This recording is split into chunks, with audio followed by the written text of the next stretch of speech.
In this video, we are going to explain the meaning of texture in artwork. Knowing this important art concept will help you better understand painting. So let's begin.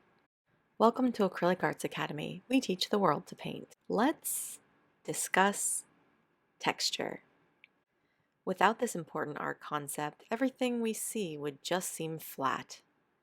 American painter John Sloan once said, "There is a better chance of getting an exciting painting from a labored study with texture than from a fine drawing without it." So, what is texture in art? In artwork, the texture is the quality of a surface that light reveals. This means that if you could touch the surface, it would feel anywhere from flat to sharp depending on the nature of the item in question. There are so many different types of texture to explore in nature and in art. Some examples of texture include smooth, like this fabric, rough, like this tree trunk, or jagged, like this rocky coastline.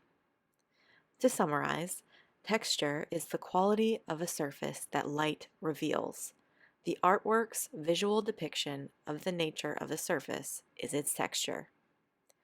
If this video helped you understand the concept of texture in art, please give it a thumbs up and subscribe to our channel for more helpful videos just like this. Receive your acrylic painting supply list and paintbrush guides to help you get started. Just visit acrylicartsacademy.com/free guides.